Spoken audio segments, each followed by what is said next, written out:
There we go. So now we can get started. Hopefully this was the cover. I noticed that what is on my screen during my share at the very first frame of when we start a meeting shows up. So I'm trying to make it a good frame. So go ahead and describe what you were saying about that you learned. Yeah. So in the webinar, it was about zero trust, and gentleman from DISA, he's a big proponent of zero trust. Probably was one of the guys who wrote in the document for NSA about zero trust. And he goes, think about what happened in SolarWinds. The common instruction is to always patch, always update. And that's taught in the Security Plus courses, the Security 101, and all your cybersecurity courses. The problem is, if you patched an update, you were owned. And if you didn't patch an update and you were working on an older version, you would have found an anomaly in your logs of the server calling out to another address location, and that never did it before. And you're going to be like, wait a minute, what happened? So the people who didn't update were actually the ones who were not hacked because they found the anomaly and nipped it in the butt. And were able to say, wait a minute, this is not cool, and was able to block it. Whereas if you updated, you never saw it, and you were hacked without even knowing at all.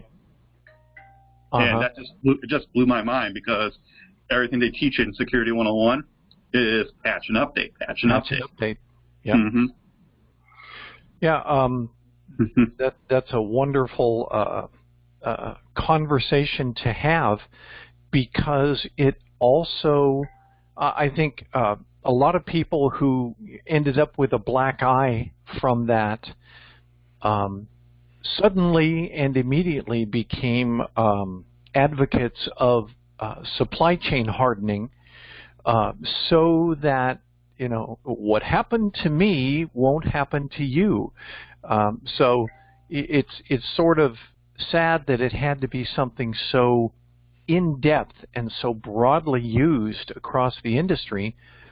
But, sometimes innovation follows attacks like that. So it basically pointed out, I mean, you and I have talked about this in other sessions as well. What would be the ultimate, and I mean the ultimate, supply chain compromise? Microsoft. Yes. Microsoft must do so much to bulletproof their supply chain process. I don't even think they talk about it. In other words, they keep it so under wraps and so low key. They don't go out and say, here's what we do and here's how we do it, or anything like that. They or at least to my understanding, they basically just, I'm sure they have all sorts of backroom conversations with some, senior vice president or even president, pointing his finger at a room full of people and saying, you want to keep your job? Keep me safe.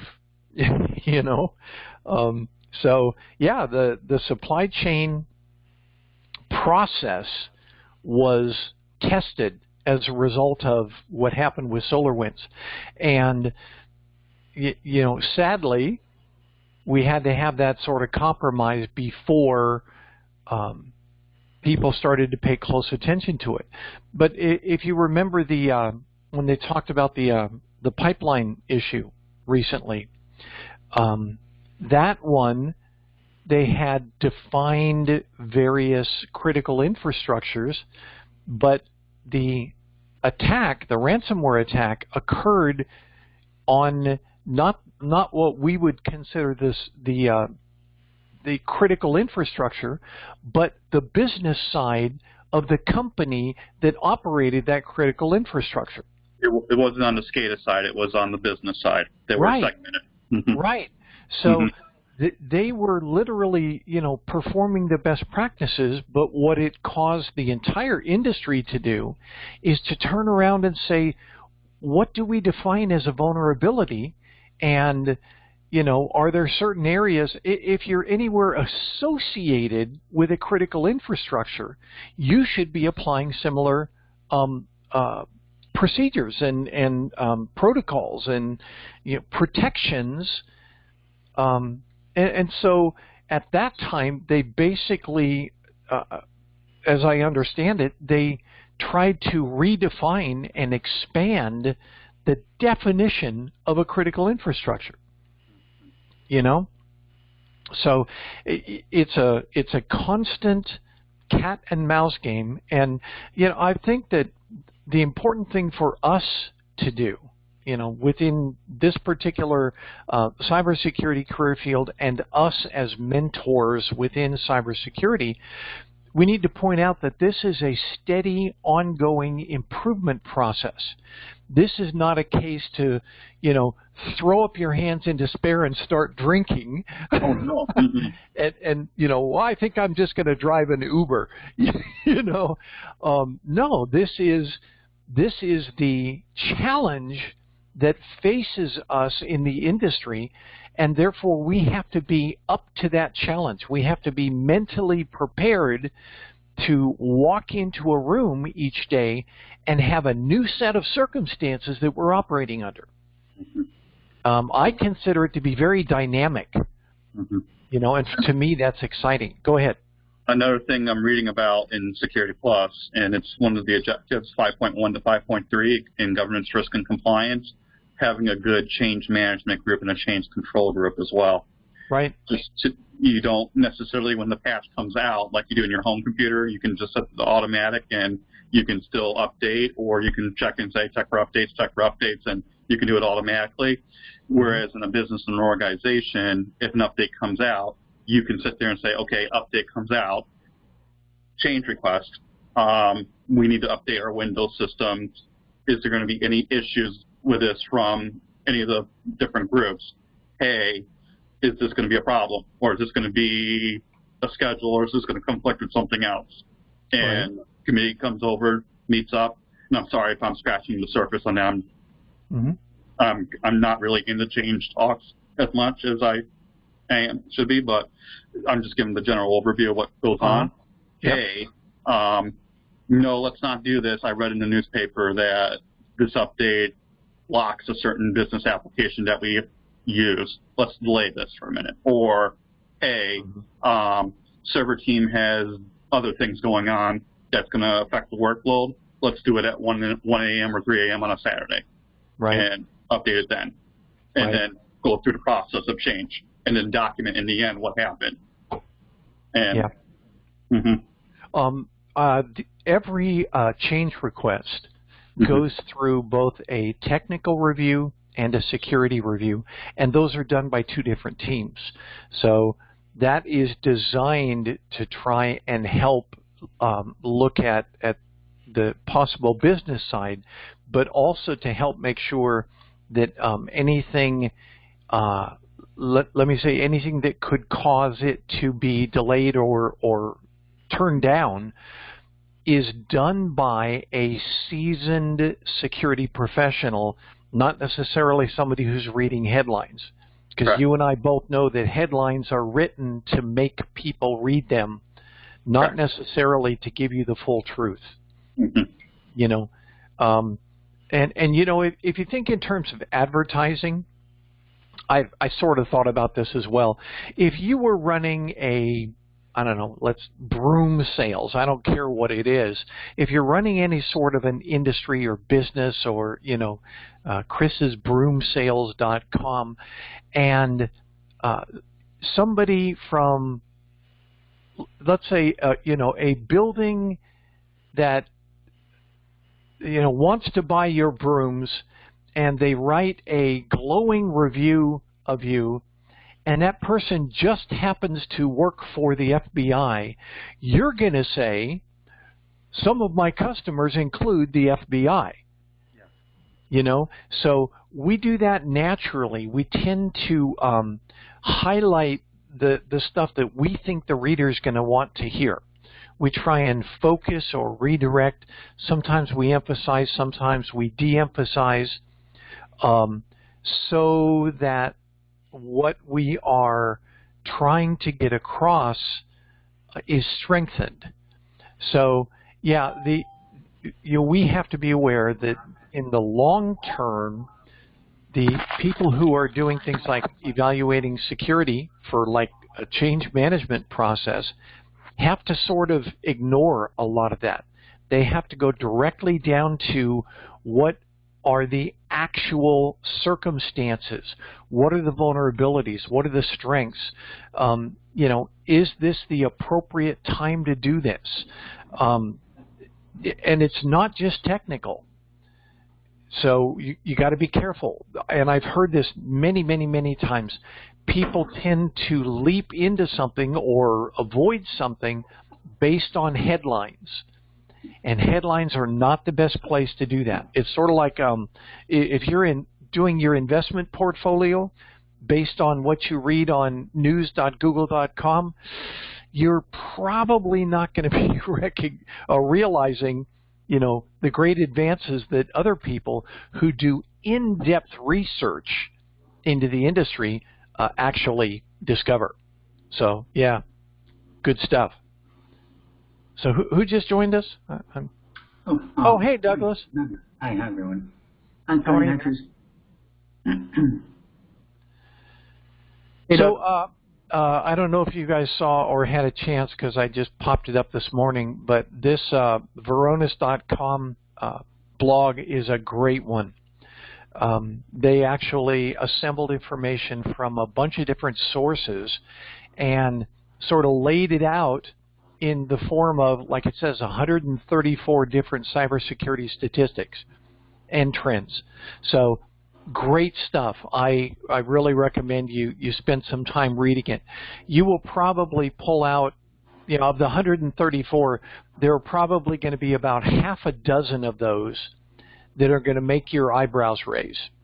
And you're going to go, wow, but it's worth looking at. I skimmed through it, but I'm going to go through it much more slowly after we finish our session here today. Anybody else have a chance to read it? No, I think I saw okay. it, but okay. They put some of their highlights. 95% of cybersecurity breaches are caused by human error, and that could be a couple different human errors, and I'm just sort of speaking to this without having read it. One human error would be, like Chris and I were just talking about, failure to patch. Now, Chris, I understand what you're saying about the risks of patching, but those are supply chain risks. And hopefully everybody has gotten a black eye from the SolarWinds thing and are now strengthening their supply chain risk management to take care of that, hopefully. And one of the other human errors is lack of training. In other words, you're told that you've got to patch everything, but you don't know what a proper patch looks like. You don't know what a successful patch looks like. You can't operate the monitoring tools that say, have I patched appropriately or whatever. So that's a training. That's a technician training issue. But last, for human error, could be client training, mandated client training that everybody says, you're told by your CEO that everybody has to take this particular training, but you whip through it and say, yes, yes, yes, yes, yes, yes, yes, done, print out my certificate, let me go back to work. And then that particular circumstance occurs, and because you hurried through your training, you didn't capture what they were trying to tell you, and you fall prey to the issue that you were just trained in, but didn't care about learning.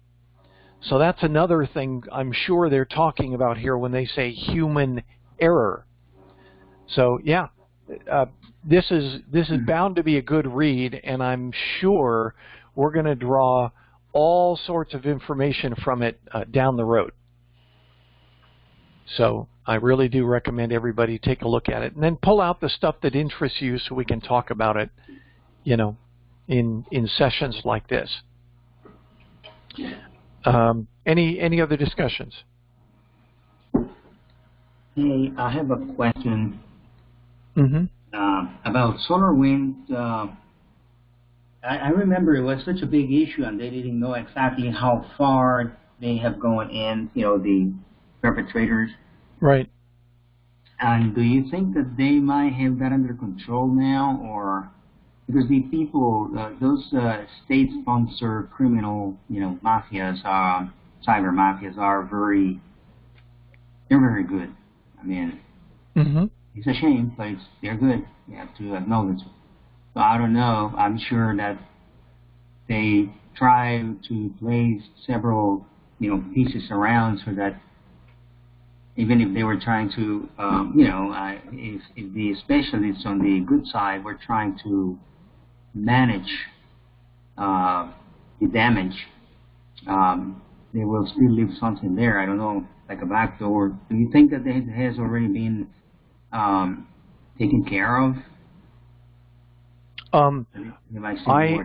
I am certain that the CISO of SolarWinds got together with his or her technical team and said, you know, what went wrong? How do we help make sure that we have resolved it? And then how do we publish to the world? Because, I mean, this was SolarWinds. How do we publish to the world that we are now starting on a new area of best practice, so that not only are we better, but we're now leading the industry. We have been leaders in the industry. How do we stay there? How do we keep from losing our top position to other groups like Ipswich or whatever? So I am certain those conversations occurred, and the fact that SolarWinds is still in business tells me that they are they have, you know, emerged from this in a much better position than they went in. So I don't know for sure, but the fact that they are still at the top of the industry tells me a lot. Because everybody, you know, I'll bet you Microsoft or Dell or Kroger's or Disney or, you know, Amazon all turned to SolarWinds and said, convince us to stay your customers. You know, I'm sure they did. I would have. You know, Army.mil, convince me that we shouldn't change vendors. Convince me that this tool, just this security tool, just by using it, doesn't become a liability for me and my organization. Convince me. You know? Right, okay. Yeah. Thanks. Good question, though. Good question. How are we certain that people aren't blowing smoke, just trying to keep their jobs? Yep. That's why you need people who are able to scrutinize these things and say, you know, is this for real? And again, you've got to get past the headlines. You've got to get past the headlines. There had to have been some very in-depth disclosures from SolarWinds that says, here's what we've done to make this better. And again, because they were an industry leader, they probably had to do it in such a manner that it becomes the new standard. Not just that they've fixed the problem. Otherwise, they don't deserve to stay at the top of the industry. You always want to do business with the best. Right. Yep. Anything, Chris? I'm reading through your article, and I'm reading about the skills gap. Uh-huh. Yep. What did it say? 1 million vacancies. Mm-hmm. Which I posted a link in LinkedIn, not in our security group, but I'm going to post it in our security group. Uh-huh. There's a website that NIST made, the NIST group for workforce education. Uh-huh. Basically, they compiled all the USA jobs that everybody's looking for per state. They have a nice, pretty map. Actually, I have it up right here, Scotty, if you don't mind me sharing. Yeah, let me give you, how do I do this? I haven't done this in so long. So let me, Christopher, switch presenter to you. Okay, you should be able to present now.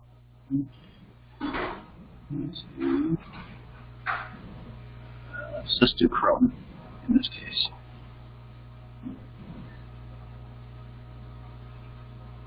All right. Okay. So this is the National Initiative for Cybersecurity Careers and Studies. Oh, yeah. And they make this very pretty map of all the openings. And these openings are based upon a compilation provided by USA Jobs.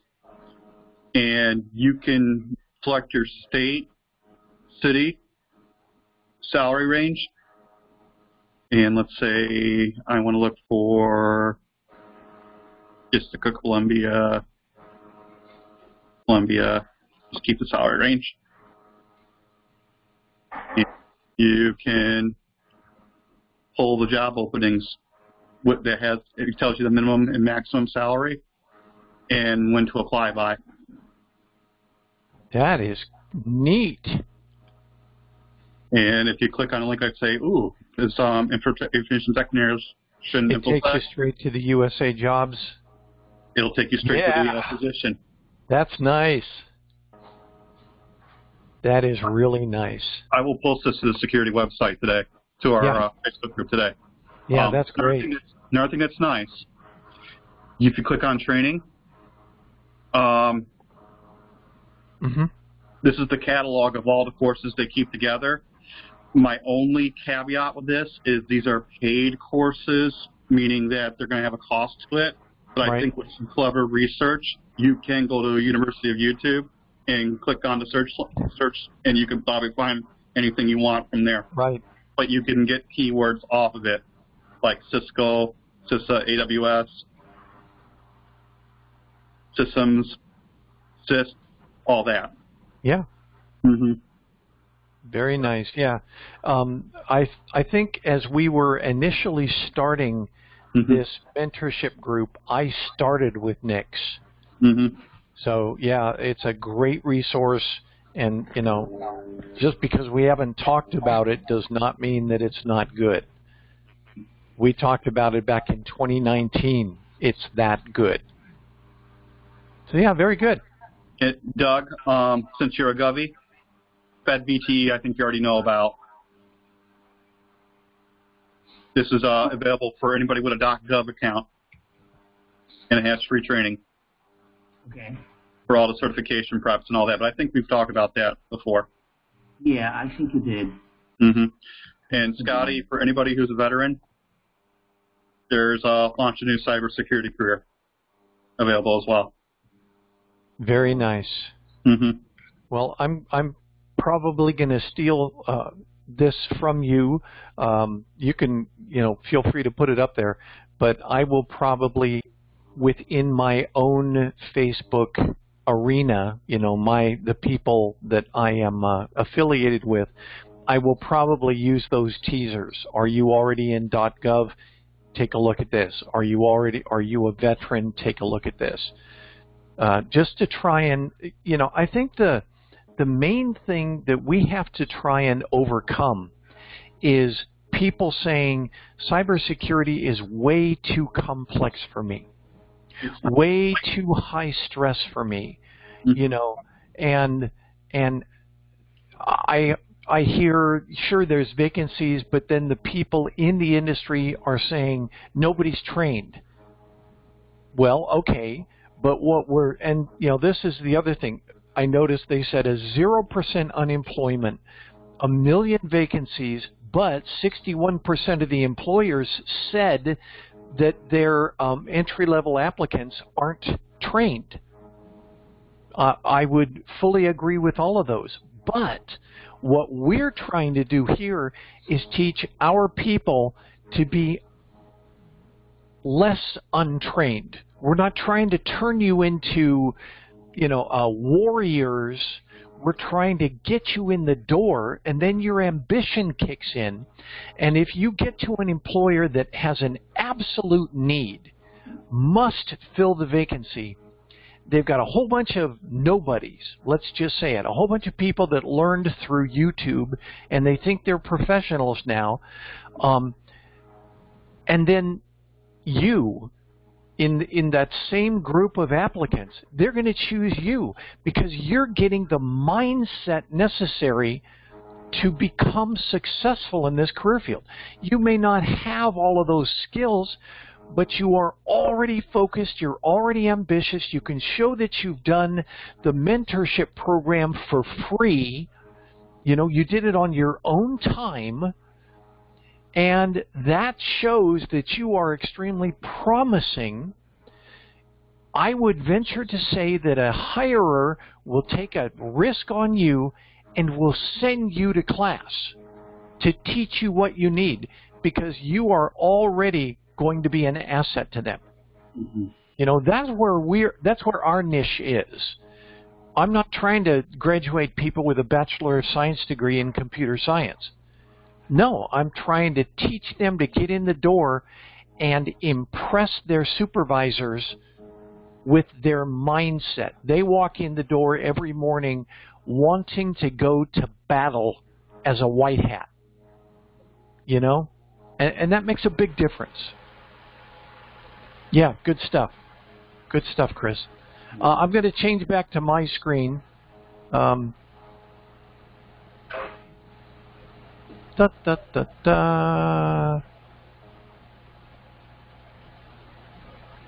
did I do it to me? Let me make sure I got me back. Switch presenter. Yeah, okay. There you go. You should now see my wagesalary.com. Okay. I pulled this up based on the previous couple weeks ago. I put this up.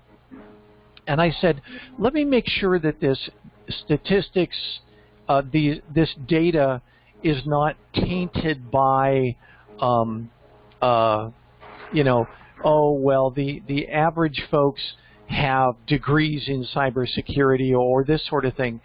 So if you see the 78% median or $78,000 median for entry-level cybersecurity, I dialed in only those positions that have a high school diploma and people with less than 1 year of experience.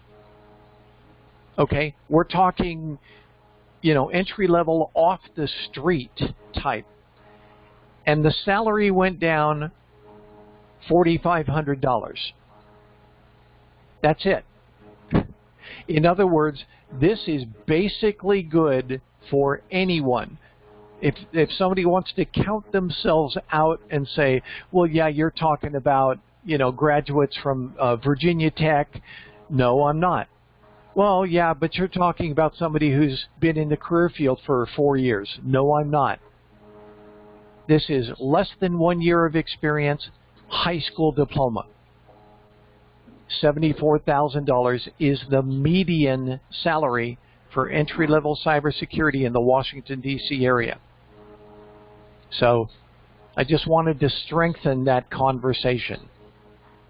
You know, Any discussion on that?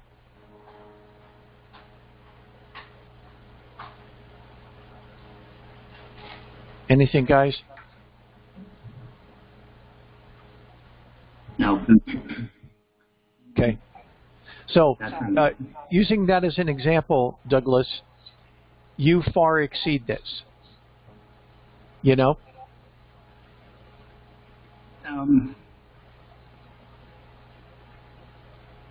I far exceed this. Go ahead. No, go ahead. I'm sorry, go ahead, Chris. My question here, what defines an entry-level cybersecurity analyst? That is the definition that was given based on HR polls that were conducted. It's what they called an entry-level cybersecurity analyst. Pardon me for asking further, and you may or may not know this. Is it public sector, private sector, all sectors, or? It's all. It's all. It's not limited to one or the other.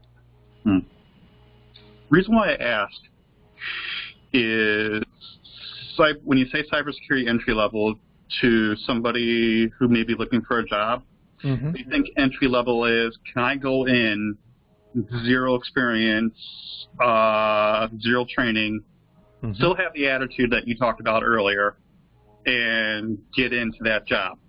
Right. And I'm wondering if that's the same as what they're saying here in the statistic that, hey, come into this zero experience, zero training, but with passion to have that.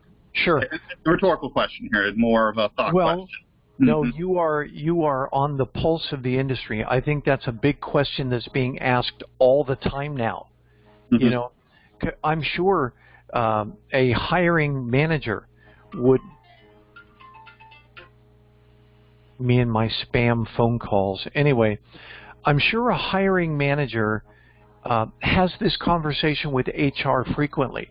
HR says, you can't specify all of these requirements because I can't find applicants that match that. And so the hiring manager says, okay, well, instead of, 4 years experience, let's go down to 2 years experience, or 2 years, let's go down to 1 year, or that sort of thing. It's basically a conversation that has to occur between whoever's going to hire these people and the HR who are out there collecting resumes. And having done this for years as a contractor, I've watched this occur. HR will come back to you and say, dude, you can't expect somebody to have a PhD and give them $48,000 a year. That's what the hiring manager wants to do. But so that's a conversation at the hiring level, at the corporate level, and I guess to our benefit, the federal government has that a little bit less. The reason is the federal government has everything in writing from OPM already. They can only specify certain things, and they can't specify others simply because the hiring manager wants somebody who's a rocket scientist or, a tiger team leader or something like that. You can't do that in the federal government. It's highly structured. And so what they're going to ask for. You've seen the job announcements for IT.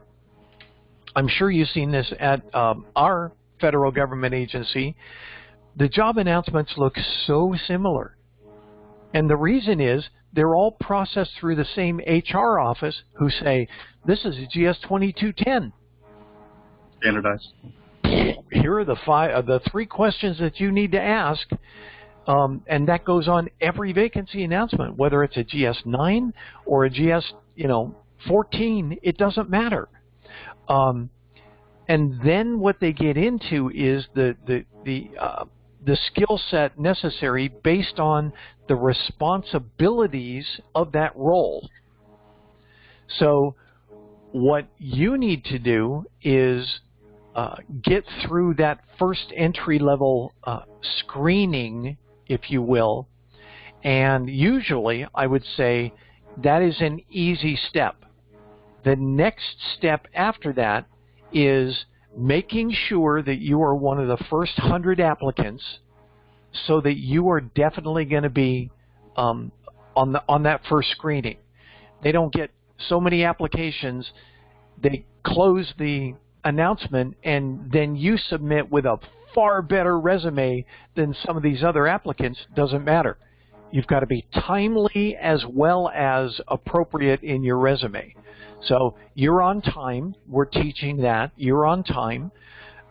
And how to word your resume in such a manner that when the resumes go out for an SME review, a subject matter expert will review them in the career field and say who they believe, based on reading your resume, who qualifies and who doesn't. That's where your resume comes in, and we teach you how to build the resume the proper way. So you get through that step. Then the only thing that's needed after that is when you have your interview. And, you know, we try and help make sure that that mindset is there. Again, I had one guy that I was speaking to, and in the first 5 minutes of our conversation, he's 5 times he said, everything has a back door. Everything has a back door. Everything has a back door. Slow down, dude. Don't take that phrase into your interview. You know, you don't want to hire somebody who walks in the door saying, abandon all hope. I'm not going to hire you for that. Everything has a back door. No. That may be an unspoken understanding, but you use that as your impetus to stay vigilant rather than starting off with your conversation that way. You know, that should be what drives you to be better, not causes you to say, what's the use? The same phrase, everything has a back door. Well, okay, assume that everything has a back door. Now how do you structure your cyber response? Now how do you structure your risk management? You know? So, again, I'm not teaching people to be firewall jockeys.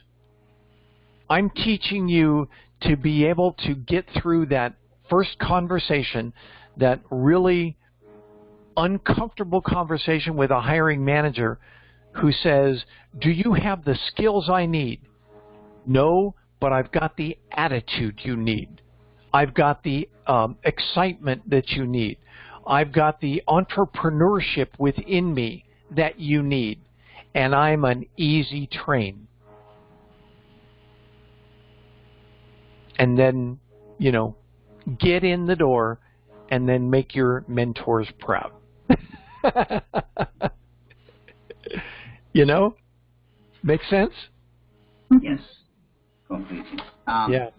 Can I ask you a question? I'm sorry. I'm going to Sure. ask you to please repeat yourself in something that you said, Douglas, and you're way above this, but unfortunately I was away at that moment when you said that. So can you please repeat what you were referring to? I think you were referring to the graph or something. Excuse me. Talking about this graph on salary? I believe so. I believe that's what you were looking at. Remember when you said, Douglas, you were above this, you're beyond this, something like that. I had to step away momentarily, and then when I came back, you just mentioned that, and that's why I was kind of like looking into, but I couldn't. I'm not sure, Douglas. Okay, that's all right. Looking at, I'll get to the recording. Okay. On the recording. Okay. Looking at the bell curve, we all are above this. We're on that 90% into the left part of it. Right. Actually, yeah. Very close to 90%, if not to the left of it. Sorry, I have on camera, but I wanted to make sure I saw what that number was. But salary-wise, Doug, we're in that 90% area and to the left, and to the right on our screen. Got it. Okay. And See what you mean. Speaking of, I don't think, I don't need to know the numbers, but you notice the vacancy announcement that I put out this week from fedjobs.gov,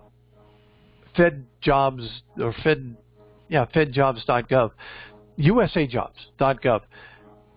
It said GS9, but it said full promotion level GS13.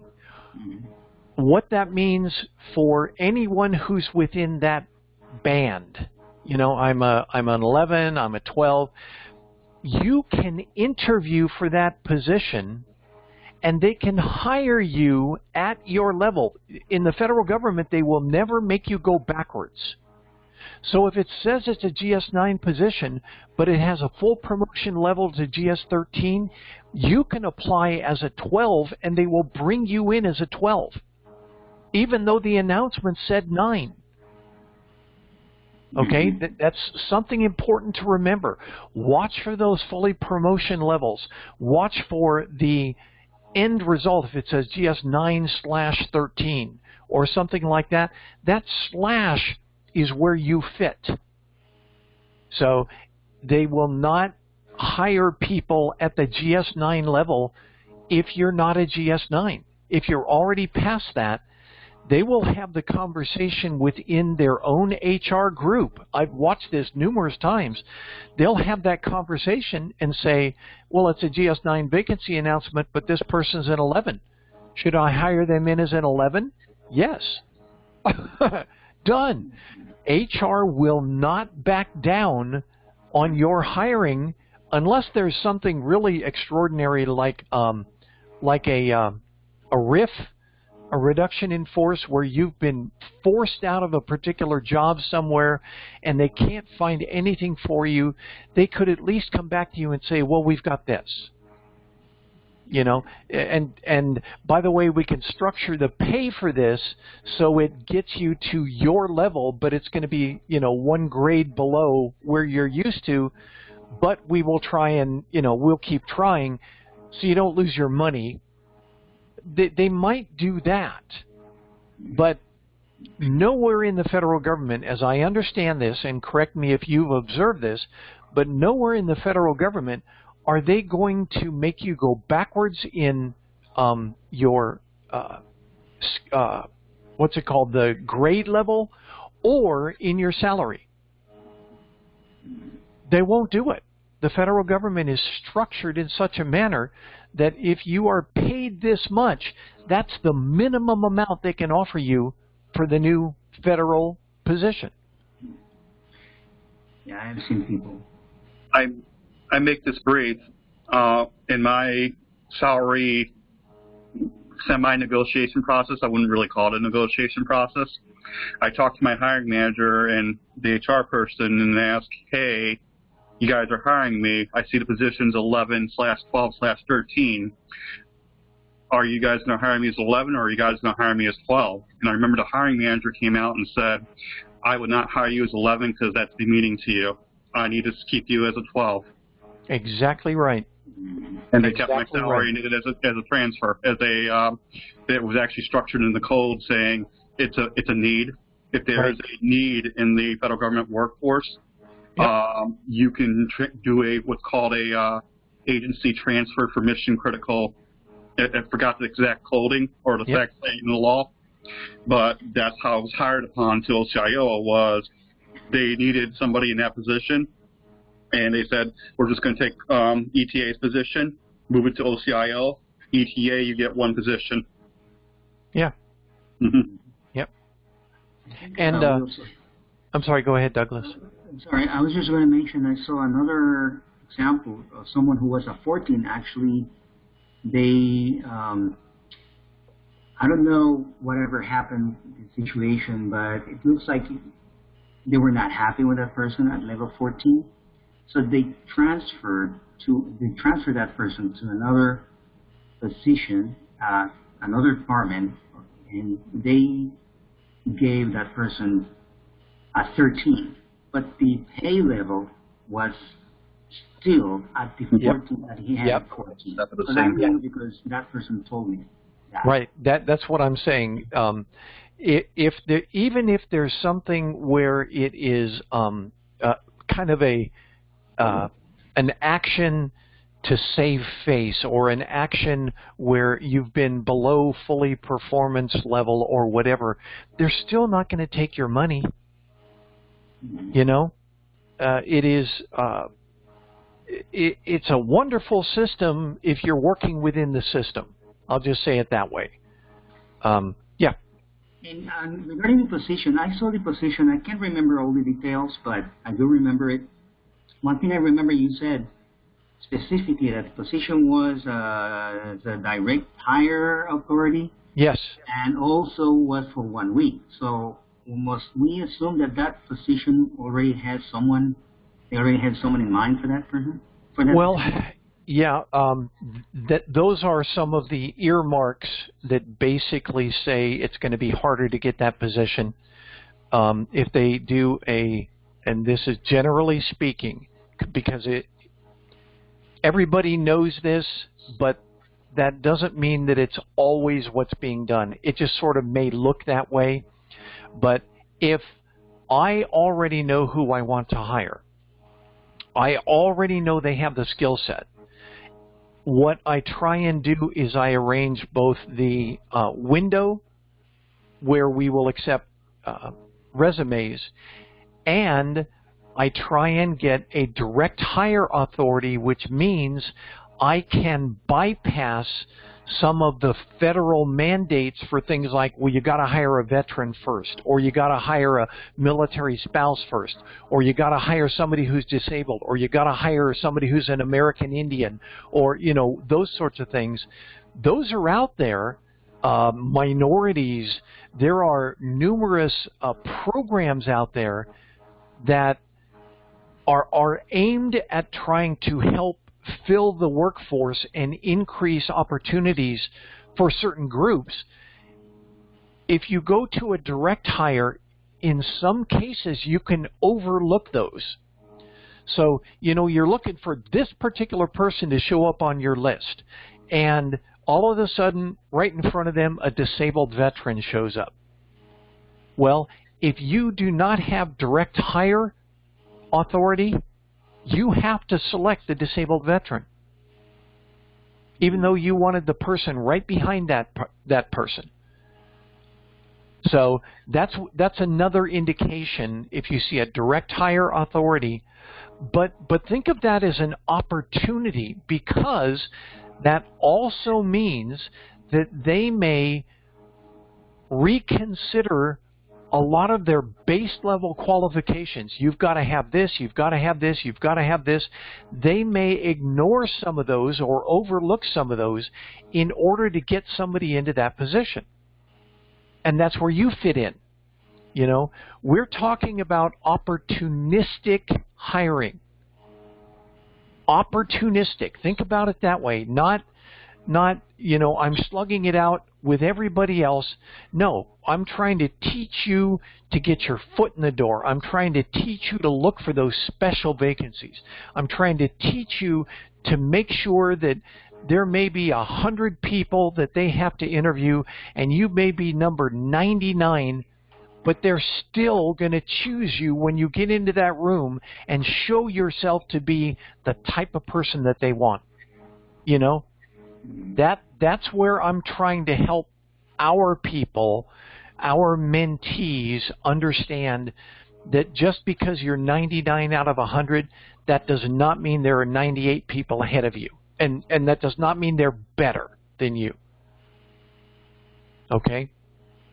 You've got to grasp, you've got to work for and grasp that opportunistic vacancy when it arrives. You got to look for it and see it and then jump on it.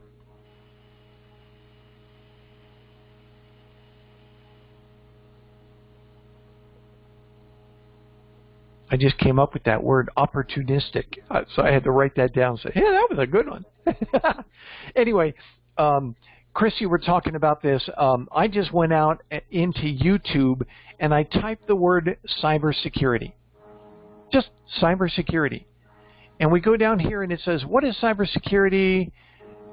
getting into cybersecurity, 5 skills you need. What does a cybersecurity analyst do? What are the best cybersecurity? I did not order this. This is YouTube's algorithm. What are the best cybersecurity certifications?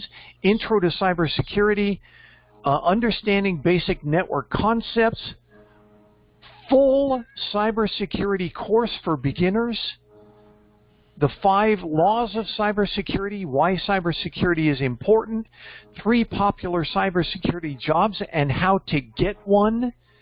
You know, this is crazy good stuff. If you are not wandering YouTube for free resources, you're missing out. You know? So, and again, I just said, you know, let's take a look. And I went out there and I was pleasantly surprised by what I saw. Yeah, be on YouTube. I don't care if the guy that's doing it, you know, is he doesn't have the name Cisco on his shirt or something. That doesn't mean that you are not going to get some valuable information and understanding. Again, you want to be able to respond in a non-book fashion when you go into your interview. If all you're doing is reciting from your book, they will see that. They want somebody who thinks spatially. They want somebody who thinks systematically. What is the system that you'll be protecting? And in our federal government agency, if you want to think about it, what's included in our ATO? And an ATO is authorization to operate. And that is it's required every, I think it's 2 years. The CIO has to certify that we've met all of these legislative standards. We have, you know, all of these things in place. We're hiring the right people. We're doing the right training. All of our systems are patched to the appropriate levels, you know, et cetera, et cetera. We don't have super vulnerabilities out there without applying mitigation to them. All of those things, that is what's covered in the ATO, and they have to put it in writing, and the CIO or his boss has to sign saying we meet all the minimum requirements to stay on the internet. That's what an ATO basically means. So you say, okay, what is in this organization? All of that. And so you've got to help understand that. You've got to understand risk management. What is the risk of doing this versus the risk of not doing it? That's why we teach you. That's why we talk through these things. So that when you get into your interview and they say cyber risk management, you don't go, oh, let's see, that was chapter 14. No. You've got to be faster than that. You've got to be more flexible than that. Because they're going to throw you curves. And I was just talking with somebody about this. They're going to throw you curves in your interview to see if you stick to the book or if you can think on your feet. And again, that's another reason why during these mentorships, it's not a good idea for you to just sit and listen. It is not a good idea for you to just sit and play these recordings back after the fact. You don't get that conversational interplay. You don't understand and be able to recite what we're trying to teach you. We want you to practice. We want you to say, well, is it like this and this and this? Well, yes, but also consider this. You know, we want you using I'm going to give this weird example. When you were a kid, did you ever throw a baseball against those goofy little backstops? You'd pitch the baseball, and the backstop was rubberized, and it would hit, and then it would bounce back to you.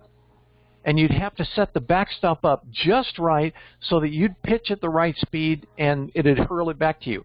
And then after a while, you'd pitch harder and harder and harder.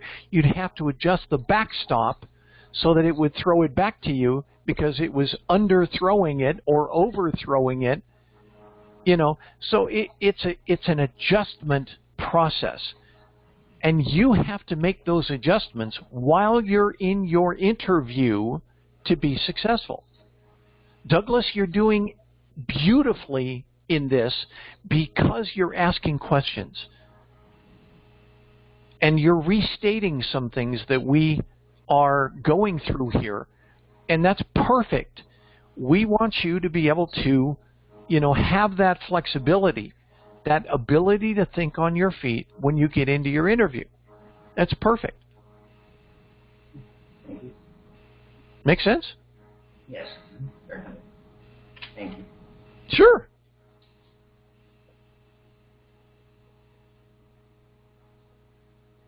Anything from you, Chris? Not this time. I'm glad I come to these because I'm learning a lot more than I think I would.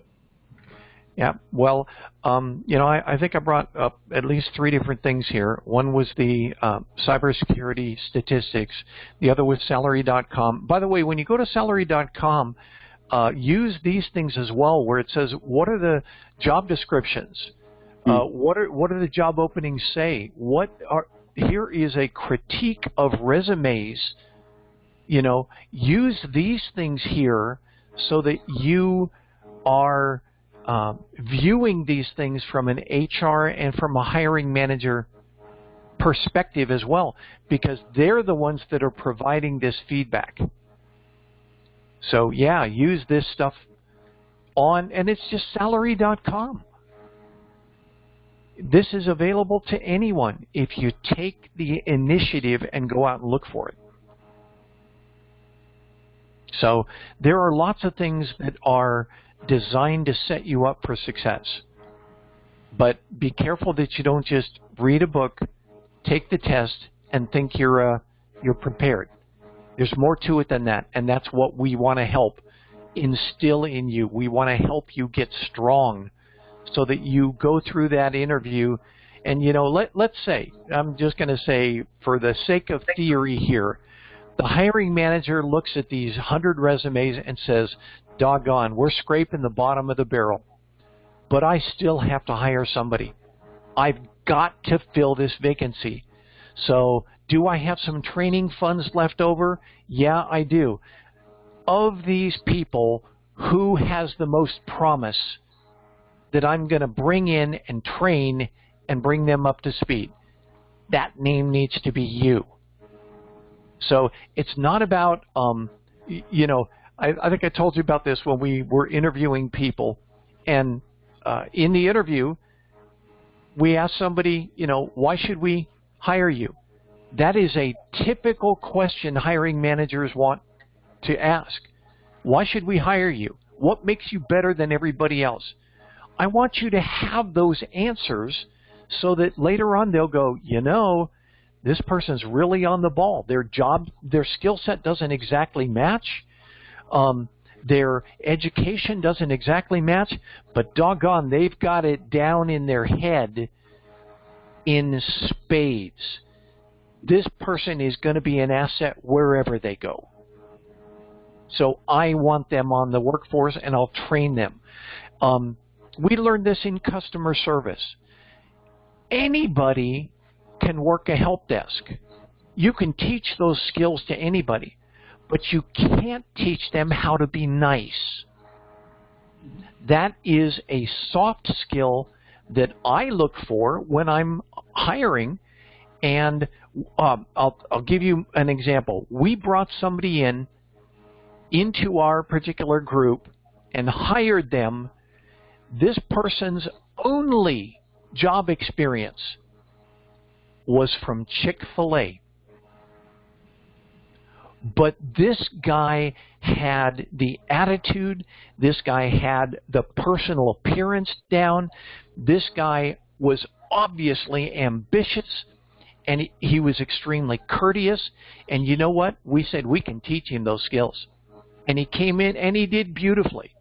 Sure, he didn't have the warrior skill set, but he developed it.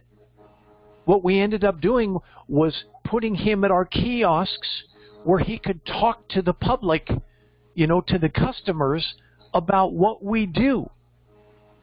He was wonderful at that. And here's the other problem. Not everybody that you teach to be a cyber warrior do you want to have talking about what you do as an organization. You don't want them talking to the customers because they're going to be like, blah, blah, blah, square root of blah, blah, blah, and they're just going to absolutely outdistance the customers. Customers are going to say, now I know why I'm not interested in cybersecurity, and they're going to turn around and walk away. No, you want somebody to be eclectic. You want somebody to have that conversational skill. So don't count yourself out simply by your own measures. You've got to have the ambition. You've got to have that systems level thought process. And that's what we teach here. Wow, that was fun. That was great. Yeah. Anyway, guys, I think I'm out of time here, but I really appreciate you being part of this. We had fun. Oops, I turned myself off. Johnny, I'll say one thing before you turn off the recording, real quick. Yeah. Take the shot.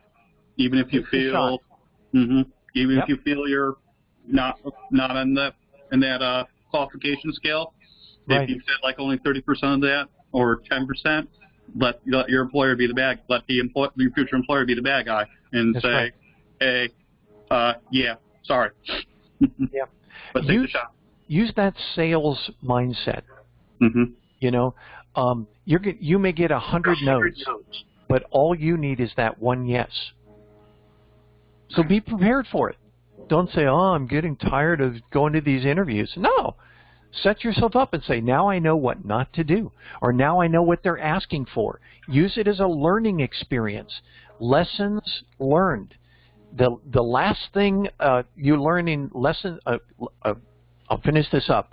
In risk management, in project management, lessons learned are, number one, what worked well, number two, what didn't work well, and number three, what do I change to do better next time? Use that after you come out of an interview and you say, man, I really bombed that interview. Use that as a lesson learned for your next one and springboard yourself to get better next time. Okay? Yes. Thanks, guys. Thank you. Had fun this week. Mm-hmm. Talk to you guys later.